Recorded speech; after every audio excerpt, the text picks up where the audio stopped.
Hello friends, welcome to share trader Kannada.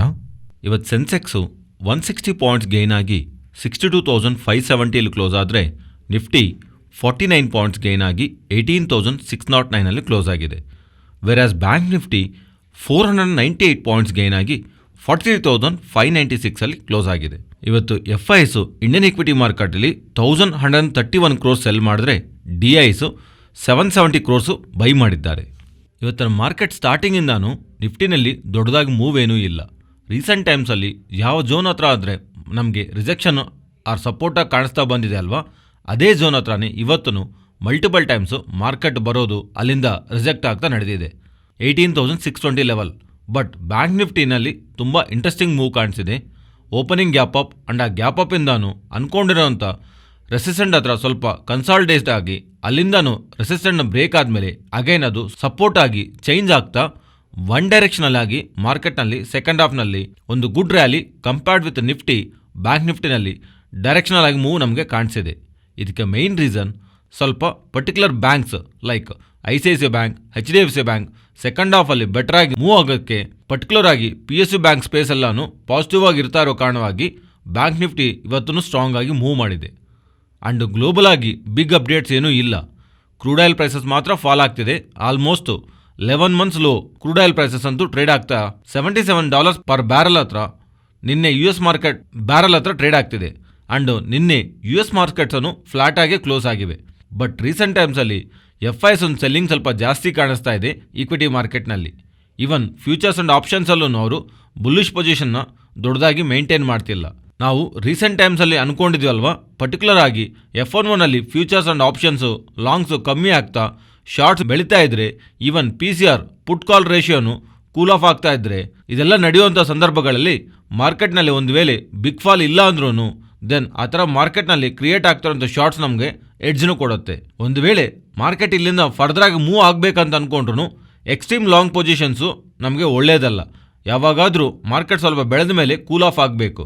At least F11ಅಲ್ಲಿ positions cool of ಆಗಬೇಕು. ಪುಟ್ ಕಾಲ್ ratio ಇಲ್ಲಿಂದ ತುಂಬ days ಬ್ಯಾಕಿಂದ particular ಆಗಿ ಈ ಮಂತ್ ಸ್ಟಾರ್ಟಿಂಗಿಂದ 1.5% ಹತ್ರ ಇತ್ತು, ಈಗ 0.76 ಹತ್ರ ಇದೆ. ಆ್ಯಂಡ್ ಈವನ್ ಲಾಂಗ್ ಪೊಸಿಷನ್ಸನ್ನು ಈ ಮಂತ್ ಸ್ಟಾರ್ಟಿಂಗಿಂದಾನು 77% ಹತ್ರ ಇತ್ತು, ಈಗ ನಿಯರ್ ಟು 60% ಹತ್ರ ಲಾಂಗ್ ಪೊಸಿಷನ್ಸ್ ಕಾಣಿಸ್ತಾ ಇದೆ. ಸೊ ಇನ್ ರೀಸೆಂಟ್ ಡೇಸಲ್ಲಿ ಮಾರ್ಕೆಟ್ನಲ್ಲಿ ಶಾರ್ಟ್ ಪೊಸಿಷನ್ಸ್ ಅಂತೂ ಕ್ರಿಯೇಟ್ ಆಗ್ತಿದೆ.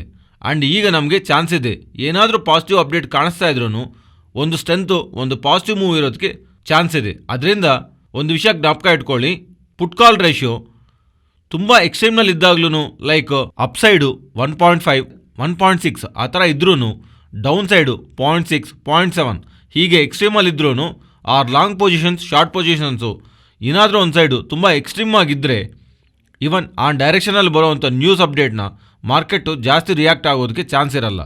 Because opposite side positions cover ಆಗೋದಕ್ಕೆ ಚಾನ್ಸ್ ಇಲ್ದಿರೋ ಟೈಮಲ್ಲಿ ಲೈಕ್ ಲಾಂಗ್ಸ್ ಜಾಸ್ತಿ ಇದ್ರೂ ಪೊಸಿಷನ್ಸು ಬಿಲ್ಡ್ ಆಗಿಲ್ಲ ಅಂದರೆ ಈವನ್ ಬರೋ ಪಾಸಿಟಿವ್ ಅಪ್ಡೇಟು ಶಾರ್ಟ್ ಪೊಸಿಷನ್ನ ಕ್ರಿಯೇಟ್ ಮಾಡ್ಕೊಳ್ಳೋರಿಗೆ ಕವರ್ ಮಾಡಿ ಮಾರ್ಕೆಟ್ನ ಪುಷ್ ಮಾಡೋದಕ್ಕೆ ಸ್ಕೋಪ್ ಇರಲ್ಲ. ಅದರಿಂದ ಈವನ್ ಶಾರ್ಟ್ ಪೊಸಿಷನ್ ಜಾಸ್ತಿ ಇದ್ರೂ ಬರೋವಂಥ ನೆಗೆಟಿವ್ ಅಪ್ಡೇಟು ಆ ಲಾಂಗ್ ಪೊಸಿಷನ್ನ ಅನ್ವೈಂಡಿಂಗ್ ಆಗಿ ಫರ್ದರ್ ಆಗಿ ಮಾರ್ಕೆಟ್ನ ಡೌನ್ ಸೈಡ್ಗೆ ತಗೊಳ್ಳೋದಕ್ಕೆ ಆ ಪವರ್ ಅನ್ನೋದು ಇರಲ್ಲ. ಅದರಿಂದ extreme position long or shorts ಇದು ಮಾರ್ಕೆಟ್ಗೆ ಒಳ್ಳೆಯದಲ್ಲ. ರೀಸೆಂಟ್ ಟೈಮ್ಸಲ್ಲಿ long side create extreme positions cool off ಆಗ್ತಾ F11ಅಲ್ಲೂ ಆ್ಯಕ್ಟಿವಿಟಿ ಕಾಣಿಸ್ತಾ ಇರೋದು ನಾವು ಪಾಸಿಟಿವ್ ಆಗೇ ತಗೋಬೇಕು. ಬಿಕಾಸ್ ಇಲ್ಲಿಂದ ಬರುವಂಥ ಪಾಸಿಟಿವ್ ಅಪ್ಡೇಟ್ಸು ಮಾರ್ಕೆಟು ಗುಡ್ ವೇನಲ್ಲಿ ರಿಯಾಕ್ಟ್ ಆಗತ್ತೆ.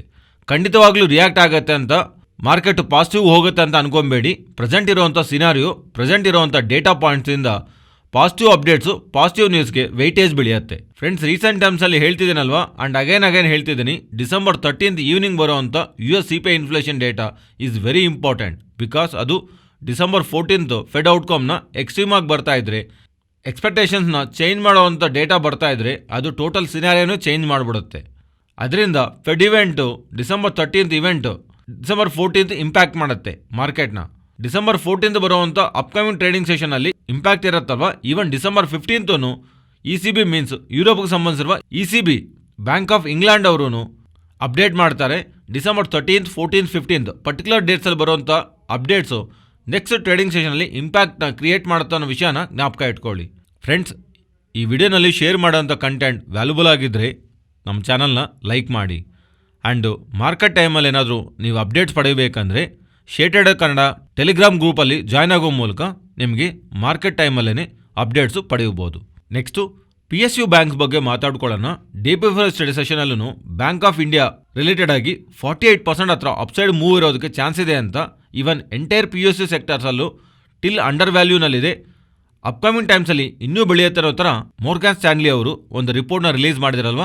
ಈಗ ಕ್ರೆಡಿಟ್ ಸ್ವಿಸ್ ಅವರು ಅದೇ ಸೇಮ್ ಟೋನಿಂದ PSU ಬ್ಯಾಂಕಿಂಗ್ ಸ್ಟಾಕ್ಸ್ ರಿಲೇಟೆಡ್ ಆಗಿ ಪಾಸಿಟಿವ್ ವ್ಯೂನ ಶೇರ್ ಮಾಡ್ತಾ, ಅದರಲ್ಲೂ ಬ್ಯಾಂಕ್ ಆಫ್ ಇಂಡಿಯಾ ರಿಲೇಟೆಡ್ ಆಗಿ ಟಾರ್ಗೆಟ್ನ ಅಪ್ಡೇಟ್ ಮಾಡ್ತಾ, ಪರ್ಟಿಕ್ಯುಲರ್ ಆಗಿ ಬ್ಯಾಂಕ್ಸ್ ರಿಲೇಟೆಡ್ ಆಗಿ ರಿಟರ್ನ್ ಆನ್ ಅಸೆಟ್ಸ್ ಆದರೂ, ನೆಟ್ ಇಂಟ್ರೆಸ್ಟ್ ಮಾರ್ಜಿನ್ಸ್ ಆದರೂ, ROE ಆದರೂ ಪ್ರೆಸೆಂಟ್ ಇರೋದಕ್ಕಂದ್ರೂ ಅಪ್ಕಮಿಂಗ್ ಟೈಮ್ಸಲ್ಲಿ ಇನ್ನೂ ಬೆಟರ್ ಆಗಿರುತ್ತೆ ಅಂತ. ಆ್ಯಂಡ್ ಪ್ರೆಸೆಂಟು 0.7 ಟೈಮ್ಸ್ ಹತ್ರ 1 years forward price to book ವ್ಯಾಲ್ಯೂಷನಲ್ಲಿ ಟ್ರೇಡ್ ಆಗ್ತಿದೆ ಅಲ್ವಾ. ಅದರಿಂದ ಸ್ಟಿಲ್ ಇನ್ನೂ bank of India stock upside move ಆಗೋದಕ್ಕೆ 105 ಟಾರ್ಗೆಟ್ನ ರೀಚ್ ಆಗ್ಬೋದು ಅನ್ನೋ ಥರ ಕ್ರೆಡಿಟ್ ಸ್ವಿಸ್ ಅವರು ಮೋರ್ಗಾನ್ ಸ್ಟ್ಯಾನ್ಲಿ ಅವರು ಪಾಸಿಟಿವ್ ರಿಪೋರ್ಟ್ನ ಪಬ್ಲಿಷ್ ಮಾಡ್ತಿದ್ದಾರೆ.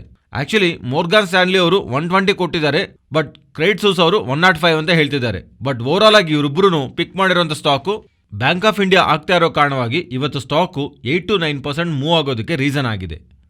ಆ್ಯಂಡ್ ಕ್ರೆಡಿಟ್ ಸ್ವಿಸ್ ಅವರು ಬ್ಯಾಂಕ್ ಆಫ್ ಇಂಡಿಯಾ ಜೊತೆಗೆ SBI 730 ಟಾರ್ಗೆಟ್ನ ಆ್ಯಂಡ್ ಬ್ಯಾಂಕ್ ಆಫ್ ಬರೋಡಾನ 220 ಟಾರ್ಗೆಟ್ನ ಕೊಡ್ತಿದ್ದಾರೆ. ಈ ಥರ PSU ಬ್ಯಾಂಕ್ಸ್ ರಿಲೇಟೆಡ್ ಆಗಿ ಮಲ್ಟಿಪಲ್ ಗ್ಲೋಬಲ್ ಇನ್ವೆಸ್ಟ್ಮೆಂಟ್ ಬ್ಯಾಂಕ್ಸು ಈ ಥರ ಪಾಸಿಟಿವ್ ರೇಟಿಂಗ್ನ ಅಪ್ಸೈಡ್ ಟಾರ್ಗೆಟ್ನ ಕೊಡ್ತಿರೋ ಕಾರಣವಾಗಿ ಇವತ್ತು ಎಂಟೈರ್ PSU ಬ್ಯಾಂಕ್ ಸ್ಪೇಸ್ನಲ್ಲಿ ಮೋರ್ ದ್ಯಾನ್ 3% ಬೆಳೆದಿದೆ. ಲಾಸ್ಟ್ 1 ವೀಕ್ನಲ್ಲಿ ಮೋರ್ ದ್ಯಾನ್ 6% ಬೆಳೆದಿದೆ. ನೆಕ್ಸ್ಟು ಸನ್ಫಾರ್ಮಾ ಬಗ್ಗೆ ಮಾತಾಡ್ಕೊಳ್ಳೋಣ. ಪ್ರೀವಿಯಸ್ ಅಪ್ಡೇಟ್ಸ್ ಅಲ್ಲದೆ ಸ್ವಲ್ಪ ಫೋಕಸ್ ಮಾಡೋದಕ್ಕೆ ಪ್ರಯತ್ನ ಮಾಡಿ, ಬಿಕಾಸ್ ಇದರಲ್ಲಿ ತುಂಬ ಡೇಟಾ ಪಾಯಿಂಟ್ಸ್ ಇದೆ. ಇವತ್ತು ನಮಗೆ ಮೋಸ್ಟ್ ಆಫ್ ದಿ ಫೈನಾನ್ಷಿಯಲ್ ಪ್ಲಾಟ್ಫಾರ್ಮ್ಸಲ್ಲಿ ಬಂದಿರೋ ಡೇಟಾ ಗಮನಿಸಿದ್ರೆ ಇವರ ಹಲೋಲ್ ಪ್ಲಾಂಟ್ ರಿಲೇಟೆಡ್ ಆಗಿ, ಈ ಪ್ಲಾಂಟ್ ಇದು ಗುಜರಾತ್ನಲ್ಲಿದೆ. ಈ ಪ್ಲಾಂಟ್ ರಿಲೇಟೆಡ್ ಆಗಿ US FDA ಅವರಿಂದ ಇಂಪೋರ್ಟ್ ಅಲರ್ಟ್ ವಿಧಿಸಿದ್ದಾರೆ ಅನ್ನೋ ಥರ ಡೇಟಾ ಕಾಣಿಸುತ್ತೆ. ಈ ರೀಸನಿಂದಾನೇ ಸ್ಟಾಕ್ ಫಾಲ್ ಆಗಿರೋ ಥರ ನಮಗೆ ಅರ್ಥ ಆಗುತ್ತೆ. ಇಷ್ಟಕ್ಕೂ ಇಂಪೋರ್ಟ್ ಅಲರ್ಟ್ ಅಂದರೆ ಏನು? US FDA ಅವರು ಯಾವುದಾದ್ರು ಒಂದು ಪರ್ಟಿಕ್ಯುಲರ್ ಫಾರ್ಮಾ ಕಂಪನಿ ಒಂದು ಮ್ಯಾನುಫ್ಯಾಕ್ಚರಿಂಗ್ ಫೆಸಿಲಿಟಿನ ಇಂಪೋರ್ಟ್ ಅಲರ್ಟ್ಗೆ ವಿಧಿಸಿದ್ರೆ ಆ ಮ್ಯಾನುಫ್ಯಾಕ್ಚರಿಂಗ್ ಫೆಸಿಲಿಟಿಯಲ್ಲಿ ತಯಾರಾಗುವಂಥ ಮೆಡಿಸಿನ್ಸ್ ಆರ್ ಫಾರ್ಮಾಸ್ಯೂಟಿಕಲ್ಸ್ನ US ಹೋಗೋಕ್ಕೆ ಆಗಲ್ಲ. ಇದು ಬಿಗ್ ಇಂಪ್ಯಾಕ್ಟ್ ಅಲ್ವಾ? Because of manufacturing facility related ಆಗಿ ಅಲ್ಲಿವರೆಗೂ US ನಡೀತಿರುವಂಥ ಸೇಲ್ಸ್ ಎಲ್ಲನೂ ಇಂಪೋರ್ಟ್ ಅಲರ್ಟ್ ಕಾರಣವಾಗಿ ಇಂಪ್ಯಾಕ್ಟ್ ಆಗುತ್ತೆ. ಆದರೆ ರೀಸೆಂಟ್ ರಿಸಲ್ಟ್ಸ್ ಪ್ರಕಾರ ಇವರ ಹಲೋಲ್ ಫೆಸಿಲಿಟಿ ಎಷ್ಟು ಬಿಸ್ನೆಸ್ ಮಾಡುತ್ತೆ, US ಮಾರ್ಕೆಟ್ನಲ್ಲಿ ಪರವಾಗಿ ನೋಡಿದಾಗ ಇವರ US ಸೇಲ್ಸು ಎಂಟೈರ್ ಇವರ ರೆವೆನ್ಯೂಸ್ನಲ್ಲಿ ಕಂಪೇರ್ ಮಾಡಿದಾಗ 3% ಹತ್ರ ಕಾಣಿಸುತ್ತೆ. ಇದು ಸ್ಮಾಲ್ ನಂಬರ್ ಏನಲ್ಲ. 3% ಅಂದರೆ ಬಿಕಾಸ್ ಎಂಟೈರ್ ರೆವೆನ್ಯೂಸ್ ನೋಡ್ತೀವಲ್ವಾ, ಅದರಿಂದ ದಟ್ಟು ಅದು US ಸಂಬಂಧಿಸಿ ಹೋಗ್ತಿರೋಂಥ ಫಾರ್ಮಾಸ್ಯೂಟಿಕಲ್ಸ್ ಆಗಿದ್ದರಿಂದ ಒಳ್ಳೆ ಮಾರ್ಜಿನ್ಸೇ ಇರುತ್ತೆ. ಅದು ಪ್ಯೂರ್ಲಿ ನೆಗೆಟಿವ್ ಆಗಿ ನಾವು ತಗೋಬೇಕು. ಆದರೆ ಇಲ್ಲೊಂದು ಪಾಸಿಟಿವ್ ಥಿಂಗ್ ಇದೆ. US FDA ಅವರು ಇವರ ಕಂಪ್ಲೀಟಾಗಿ ಮ್ಯಾನುಫ್ಯಾಕ್ಚರಿಂಗ್ ಫೆಸಿಲಿಟಿ ಮೇಲೆ ಇಂಪೋರ್ಟ್ ಅಲರ್ಟ್ನ ವಿಧಿಸಿಲ್ಲ. ಅದರಲ್ಲಿ 14 ಪ್ರಾಡಕ್ಟ್ಸ್ಗೆ ಎಕ್ಸಂಪ್ಷನ್ ಕೊಟ್ಟಿದ್ದಾರೆ. ಇದು ನಾವು ಇಂಪಾರ್ಟೆಂಟ್ ಆಗಿ ನೋಡಬೇಕು. ಬಿಕಾಸ್ 3% ಹತ್ರ ಇವರ ರೆವಿನ್ಯೂಸ್ನಲ್ಲಿ ಇಂಪ್ಯಾಕ್ಟ್ ಆಗತ್ತೆ ಅಂತ ಅಂದ್ಕೊಂಡಿದ್ದೀವಲ್ವಾ. ಈಗ ಆ 14 ಪ್ರಾಡಕ್ಟ್ಸ್ಗೆ ಎಕ್ಸಂಪ್ಷನ್ ಕೊಟ್ಟಿರೋ ಕಾರಣವಾಗಿ ಮೀನ್ಸ್ ಎಂಟೈರ್ ಮ್ಯಾನುಫ್ಯಾಕ್ಚರಿಂಗ್ ಪ್ಲಾಂಟಲ್ಲಿ ಈ 14 ಪ್ರಾಡಕ್ಟ್ಸ್ ಮಾತ್ರನೇ US ಎಕ್ಸ್ಪೋರ್ಟ್ ಮಾಡ್ಕೋಬೋದು ನಂತರ ಪಾಸಿಟಿವ್ ಆಗಿ ಹೇಳಿರೋ ಕಾರಣವಾಗಿ 3% ನೆಗೆಟಿವ್ ಇಂಪ್ಯಾಕ್ಟ್ ಈಗ 1%ಗೆ ಬಂದಿದೆ. ಇದು ಸ್ಟಾಕ್ ರಿಲೇಟೆಡ್ ಆಗಿ ನಾವು ಪಾಸಿಟಿವ್ ಆಗಿ ನೋಡಬೇಕು. ಇಲ್ಲಾಂದ್ರೆ ಈ ಸ್ಟಾಕ್ ಇವತ್ತು ಇನ್ನೂ ಫಾಲ್ ಆಗಿರಬೇಕು ಇವತ್ತು. ಬಿಕಾಸ್ ಸೇಮ್ ಹಲೋಲ್ ಫೆಸಿಲಿಟಿ ರಿಲೇಟೆಡ್ ಆಗಿ ಮಾರ್ಚ್ 2020ನಲ್ಲಿ ಅಫಿಷಿಯಲ್ ಆಕ್ಷನ್ ಇಂಡಿಕೇಟರ್ ಕೊಟ್ಟಿದ್ದಾರೆ. ಅದಾದಮೇಲೆ ಆಗಸ್ಟ್ 2022ನಲ್ಲಿ ಅಗೈನ್ ಇನ್ಸ್ಪೆಕ್ಷನ್ ನಡೆದಾಗ 10 ಅಬ್ಸರ್ವೇಷನ್ಸ್ ಕೊಟ್ಟಿದ್ದಾರೆ. ಆ್ಯಂಡ್ ಈಗ ಅಗೈನ್ ಅದಾದಮೇಲೂ ಅಫಿಷಿಯಲ್ ಆಕ್ಷನ್ ಇಂಡಿಕೇಟರ್ ಅಂತ ಹೇಳ್ತಿದ್ದಾರೆ. ಆ್ಯಂಡ್ ಈಗಲೂ ಏಕವಾಗಿ ಇಂಪೋರ್ಟ್ ಅಲರ್ಟ್ ಅಂತ ಹೇಳ್ತಿರೋ ಕಾರಣವಾಗಿ ಈ ಪ್ಲಾಂಟ್ ರಿಲೇಟೆಡ್ ಆಗಿ ಇರೋವಂಥ ಅನ್ಸರ್ಟನಿಟಿನ ಲಾಂಗ್ ಟರ್ಮ್ ಅನ್ಸರ್ಟನಿಟಿ ಆಗಿ ತೋರಿಸ್ತಾ ಇದೆ. ಈವನ್ ಇವರಿಗೆ ಈ ಪ್ಲಾಂಟ್ ಅಂತಾನೆ ಅಲ್ಲ, ಮೊಹಾಲಿನಲ್ಲೂ ಪ್ಲಾಂಟ್ ಇದೆ. ಅದನ್ನು ರೀಸೆಂಟಾಗಿ ನವಂಬರಲ್ಲಿ ನಡೆದಿರೋಂಥ ಇನ್ಸ್ಪೆಕ್ಷನ್ನಲ್ಲಿ 6 ಅಬ್ಸರ್ವೇಷನ್ಸ್ ಬಂದಿದೆ. ಇವು ನೆಗೆಟಿವ್ ಆಗಿ ಕಾಣಿಸ್ತಾ ಇದೆ ಅಲ್ವಾ. ಆದರೆ ಇವರ ರೀಸೆಂಟ್ ರಿಸಲ್ಟ್ಸು ತುಂಬ ಎಕ್ಸ್ಟ್ರಾರ್ಡಿನರಿ ಆಗಿ ಬಂದಿದೆ. ಪರ್ಟಿಕ್ಯುಲರ್ ಆಗಿ ಸ್ಪೆಷಾಲಿಟಿ ಬಿಸ್ನೆಸ್ಸಲ್ಲಂತೂ ಎಕ್ಸ್ಪೆಕ್ಟೇಷನ್ಸ್ನ ಬೀಟ್ ಮಾಡ್ತಿದೆ. ಅದರಿಂದ ಈವನ್ ಈ ಥರ ಅನ್ಸರ್ಟನಿಟಿ ಇದ್ರೂ ಈ ಸ್ಟಾಕು ಆಲ್ಮೋಸ್ಟ್ 52 ವೀಕ್ ಹೈಗೆ ನಿಯರ್ ಆಗಿದೆ. Next motor insurance. ನಿಮ್ಮ 2 ವೀಲರ್ಗಾದರೂ 4 ವೀಲರ್ಗಾದರೂ ಇನ್ಶೂರೆನ್ಸ್ ತಗೊಳ್ಳೋವ್ರಿಗೆ ಒಂದು ಬಿಗ್ ಅಪ್ಡೇಟ್ ಕಾಣಿಸ್ತಾ ಇದೆ.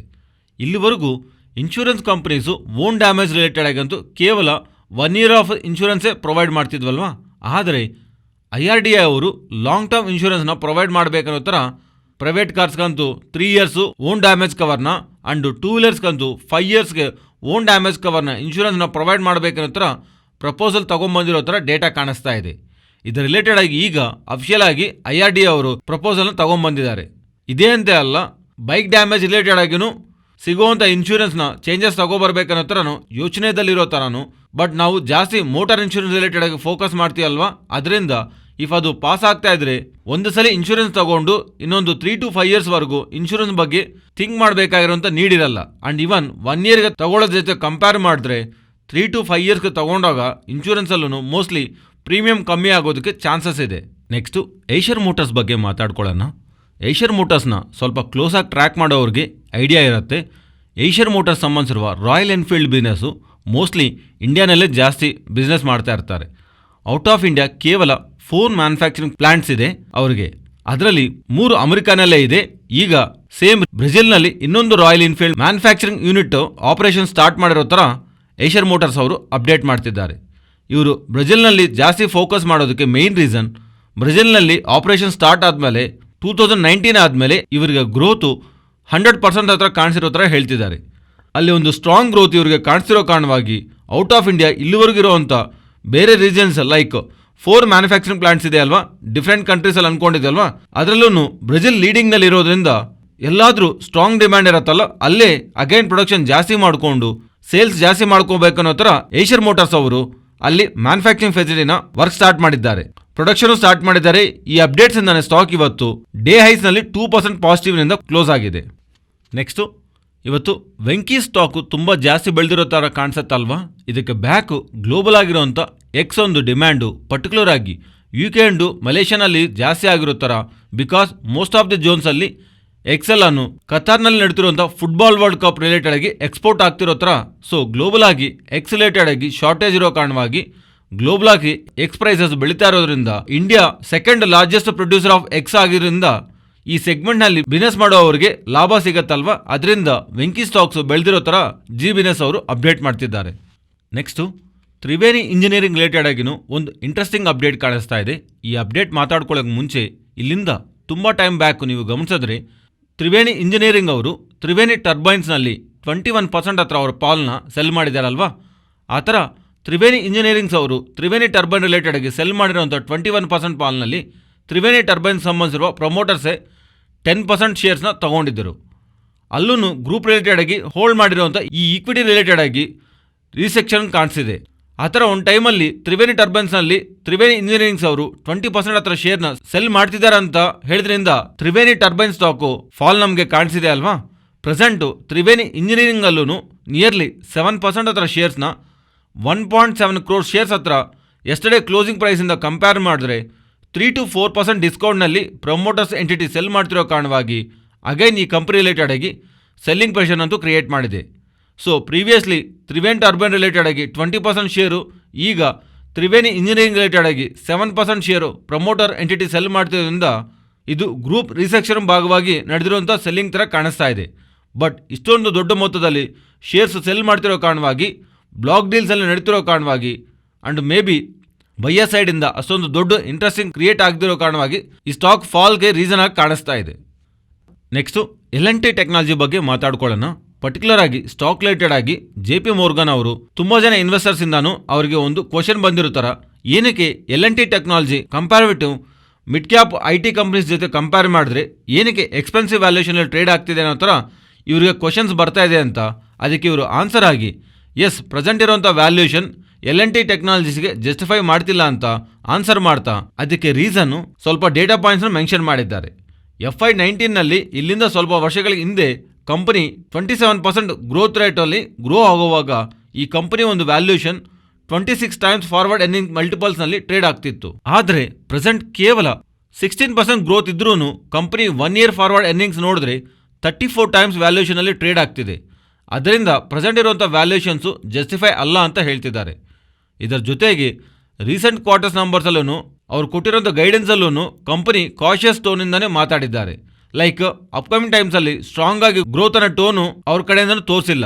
ಅದರಿಂದ ಮಾರ್ಕೆಟ್ ಇವನ್ ಅದನ್ನು ನೆಗ್ಲೆಕ್ಟ್ ಮಾಡ್ತಾ ಸ್ಟಾಕ್ ಪ್ರೈಸ್ನ ಹೈಯರ್ ವ್ಯಾಲ್ಯೂಷನ್ ಇಡೋ ಪ್ರಯತ್ನ ಮಾಡ್ತಿದೆ. ಇಫ್ ಇನ್ ಕೇಸು ಅಪ್ಕಮಿಂಗ್ ಕ್ವಾರ್ಟರ್ಸ್ನಲ್ಲಿ Q3 ಆ್ಯಂಡ್ ಅಪ್ಕಮಿಂಗ್ ಕ್ವಾರ್ಟರ್ಸ್ನಲ್ಲಿ ಪ್ರೀವಿಯಸ್ಲಿ ಇರುವಂಥ ಟೋನಿಂದಾನೇ ಮ್ಯಾನೇಜ್ಮೆಂಟ್ ಏನಾದರೂ ವ್ಯಕ್ತ ಮಾಡ್ತಿದ್ರೆ ಇನ್ನೂ ಫರ್ದರ್ ಆಗಿ ಬಿಸ್ನೆಸ್ ಅಲ್ಲಿ ಸ್ಟ್ರಾಂಗ್ ಗ್ರೋತ್ ಇರಲ್ಲ ಅಂತ ಸ್ವಲ್ಪ ಕಾಷಿಯಸ್ ಟೋನಿಂದ ಅವ್ರು ಏನಾದರೂ ಮಾತಾಡಿದ್ರೆ ದೆನ್ ಆ ಟೈಮಲ್ಲಿ ಡಿರೇಟಿಂಗ್ ಆಗಿ ಸ್ಟಾಕ್ನಲ್ಲಿ ಕ್ಲಿಯರ್ ಆಗಿ ಕಾಣಿಸೋದಕ್ಕೆ ಪಾಸಿಬಿಲಿಟಿ ಇದೆ ಅಂತ L&T ಟೆಕ್ನಾಲಜೀಸ್ ವ್ಯಾಲ್ಯೂಯೇಷನ್ ಮೇಲೆ ನೆಗೆಟಿವ್ ಆಗಿ JP Morgan ಅವರು ಸ್ಟೇಟ್ಮೆಂಟ್ ಒಂದು ಪಾಸ್ ಮಾಡ್ತಿದ್ದಾರೆ. Next GBS exclusive and BCG Brightcom group related ಆಗಿ ಒಂದು ಅಪ್ಡೇಟ್ ಕಾಣಿಸ್ತಾ ಇದೆ. December 5th and 6th ಈ ಡೇಟ್ಸ್ನಲ್ಲಿ ಟ್ರಾನ್ಸಾಕ್ಷನ್ ಮಾಡಿದರೆ ಈ ಕಂಪ್ನಿ ರಿಲೇಟೆಡ್ ಆಗಿ ಬೈ ಮಾಡಿದ್ರು ಸೆಲ್ ಮಾಡಿದ್ರು ಆ ಎಂಟೈರ್ ಟ್ರಾನ್ಸಾಕ್ಷನ್ ಸೆಟಲ್ಮೆಂಟ್ ಎಲ್ಲಾನು ಎಕ್ಸ್ಚೇಂಜಸ್ ಸ್ಟಾಪ್ ಮಾಡಿ ಅನ್ನೋ ಥರ, ಬಿಕಾಸ್ ಒಂದು ಶೇರ್ ಹೋಲ್ಡರು ಒಂದು ಪ್ಲೆಡ್ಜ್ ಮಾಡಿರೋಂಥ ಪರ್ಸನ್ ಮಧ್ಯದಲ್ಲಿ ಪೊಲೀಸ್ ಕಂಪ್ಲೇಂಟ್ ಕಾರಣವಾಗಿ ಇದು ನಡೆದಿದೆ ಅಂತ ಅಪ್ಡೇಟ್ಸ್ ಕಾಣಿಸ್ತಾ ಇದೆ. ಸೊ ಇದು ಇನ್ನೂ ವೇರಿಯಸ್ ನ್ಯೂಸ್ ಪ್ಲಾಟ್ಫಾರ್ಮ್ಸಲ್ಲೂ ಈವನ್ ಎಕ್ಸ್ಚೇಂಜಸಲ್ಲೂ ಇದರ ರಿಲೇಟೆಡ್ ಆಗಿ ಡೇಟಾ ಕಾಣಿಸ್ತಿಲ್ಲ. ಪ್ರೆಸೆಂಟ್ ಜಿಬಿಎಸ್ ಅವರಂತೂ ಇದು ಕ್ಲೈಮ್ ಮಾಡ್ತಿದ್ದಾರೆ. 5th and 6th in between transaction ಮಾಡಿರೋರಿಗೆ ಅವ್ರಿಗೆ ಸೆಟಲ್ಮೆಂಟ್ ನಡೆದಿಲ್ಲ ಅಂದರೆ ಈ ಇಶ್ಯೂ ಕಾರಣವಾಗಿ ಅಲ್ಲಿ ಇನ್ನೂ ಸೆಟಲ್ಮೆಂಟ್ ಆಗಿಲ್ಲ ಅನ್ನೋ ವಿಷಯ ಜ್ಞಾಪಕ ಇಟ್ಕೊಳ್ಳಿ ಅನ್ನೋ ಥರ ಇದರ ರಿಲೇಟೆಡ್ ಆಗಿ ಅಫಿಷಿಯಲ್ ಆಗಿ ನಮ್ಗೆ ಏನಾದರೂ ಅಪ್ಡೇಟ್ ಬರುತ್ತೇನೋ BCG ಅವ್ರ ಹತ್ರ ಇಂದ ನೋಡಬೇಕಾಗಿದೆ. ನೆಕ್ಸ್ಟು ಭಾರತ್ ಫೋರ್ಸ್ ಬಗ್ಗೆ ಮಾತಾಡ್ಕೋಬೇಕು. ಕಂಪನಿಯೊಂದು ಚೇರ್ಮನ್ ಅಂಡ್ MD ಆಗಿರುವಂಥ ಬಾಬಾ ಕಲ್ಯಾಣಿ ಅವರು CI global economic policy summit 2022 Indian railways ಒಂದು ಟ್ರಮೆಂಡಸ್ ಚೇಂಜಸ್ಗೆ ಹೋಗುತ್ತನ್ನೋ ಥರ ಅಂಡ್ ಕಂಪ್ಲೀಟ್ ಆಗಿ ಮಾಡರ್ನೈಸೇಷನ್ಗೋಸ್ಕರ ಬಿಗ್ ಆರ್ಡರ್ಸು ಇವರು ಕೊಡ್ತಿರೋ ಥರ ಅಂಡ್ ರೀಸೆಂಟ್ ಟೈಮ್ಸಲ್ಲಿ ಸಿಮೆನ್ಸ್ ಅವರು 20,000 crores ಹತ್ರ ಆರ್ಡರ್ ಗೆದ್ದಿರೋ ಥರ ನಾವು ನಿನ್ನೆ ವಿಡಿಯೋದಲ್ಲಿ ಮಾತಾಡ್ಕೊಂಡಿದ್ವಲ್ವಾ, ಅದೇ ಥರ ದೊಡ್ಡ ದೊಡ್ಡ ಬಿಗ್ ಆರ್ಡರ್ಸು ರೈಲ್ವೇಸ್ ಅವರು ಪಾಸ್ ಆನ್ ಮಾಡ್ತಿರೋ ಥರ ಅಂಡ್ ಈ ಪ್ರಾಸೆಸ್ನಲ್ಲಿ ಭಾಗವಾಗಿ ಮಾಡರ್ನೈಸೇಷನ್ ಪ್ರಾಸೆಸ್ನಲ್ಲಿ ರೈಲ್ವೇಸ್ ಒಂದು ಗ್ರೋತ್ನಲ್ಲಿ ಭಾರತ್ ಫೋರ್ಸ್ ಒಂದು ಭಾಗ ಆಗೋದಕ್ಕೆ ಸ್ಕೋಪ್ ಇದೆ ಅಂತ. ಬಿಕಾಸ್ ಇವರು automotives, energy, construction, mining, railways, marine, aerospace and defence industry ಈ ಸೆಗ್ಮೆಂಟ್ ಎಲ್ಲದರಲ್ಲೂ ಬಿಸ್ನೆಸ್ ಮಾಡ್ತಿರ್ತಾರಲ್ವ. ಇದರಲ್ಲಿ ಒನ್ ಆಫ್ ದ ಸೆಗ್ಮೆಂಟ್ ಆಗಿರುವಂಥ ರೈಲ್ವೇಸ್ನಲ್ಲೂ ಪ್ರೆಸೆಂಟು ಇಂಡಿಯನ್ ರೈಲ್ವೇಸ್ನಲ್ಲಿ ಕಾಣಿಸ್ತಾ ಇರೋಂಥ ಟ್ರಾನ್ಸ್ಫಾರ್ಮೇಷನ್ ಕಾರಣವಾಗಿ ಇವರು ಲಾಭ ಪಡ್ಬೋದಂತ ಇವರು ಮಾಡ್ತಿರೋಂಥ ಸ್ಟೇಟ್ಮೆಂಟ್ಸಿಂದಾನೆ ಇವತ್ತು ಸ್ಟಾಕು 4% ಅಪ್ಸೈಡ್ಗೆ ಮೂವ್ ಆಗಿದೆ.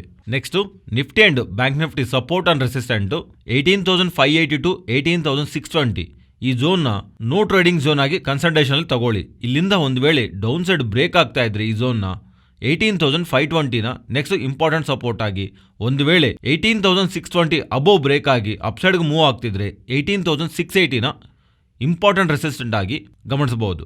ನೆಕ್ಸ್ಟ್ ಬ್ಯಾಂಕ್ ನಿಫ್ಟಿ ಪ್ರೆಸೆಂಟ್ ಇರೋ ಲೆವೆಲ್ಸಿಂದ down side 43,370 and up side 43,840. Next Nifty option chain data weekly and monthly expiry ಡೇಟಾನ ಗಮನಿಸ್ತಾ ಇದ್ರೆ as per option chain data 18,500 to 19,000 important range ಆಗಿ ಕಾಣಿಸ್ತಾ ಇದೆ. ಬಟ್ ನಾನಂತೂ ಪರ್ಸನಲ್ ಆಗಿ 18,400 to 18,900 ಝೋನ್ ಆಗಿ ಗಮನಿಸ್ತಾ ಇದ್ದೀನಿ. ದೊಡ್ಡ ಚೇಂಜಸ್ ಏನೂ ಇಲ್ಲ. ಪರ್ಟಿಕ್ಯುಲರ್ ಆಗಿ ನಿಫ್ಟಿ ಅಂತೂ ಒಂದು ರೇಂಜ್ ಬೌಂಡ್ನೆಸ್ನ ಮೇಂಟೈನ್ ಮಾಡ್ತಿದೆ. ಇದು ಫ್ರೆಂಡ್ಸ್ ಇವತ್ತಿನ ವಿಡಿಯೋ. ಈ ವಿಡಿಯೋನಲ್ಲಿ ಶೇರ್ ಮಾಡ್ತಿರೋಂಥ ಕಂಟೆಂಟ್ ವ್ಯಾಲ್ಯೂಬಲ್ ಆಗಿದ್ದರೆ ತಪ್ಪದೇ ನಮ್ಮ ಚಾನಲ್ನ ಸಬ್ಸ್ಕ್ರೈಬ್ ಆಗಿ ಆ್ಯಂಡ್ ಬೆಲೈಕಾನ್ ಕ್ಲಿಕ್ ಮಾಡಿ ಆಲ್ ನೋಟಿಫಿಕೇಷನ್ಸ್ ಆ್ಯಕ್ಟಿವೇಟ್ ಮಾಡ್ಕೊಳ್ಳಿ. ಈ ಡೇಟಾ ನಿಮ್ಮ ಫ್ರೆಂಡ್ಸ್ ಆ್ಯಂಡ್ ಫ್ಯಾಮಿಲಿ ಮೆಂಬರ್ಸ್ಗೆ ಯೂಸ್ ಆಗತ್ತಂದರೆ ತಪ್ಪದೇ ಶೇರ್ ಮಾಡಿ. Thank you.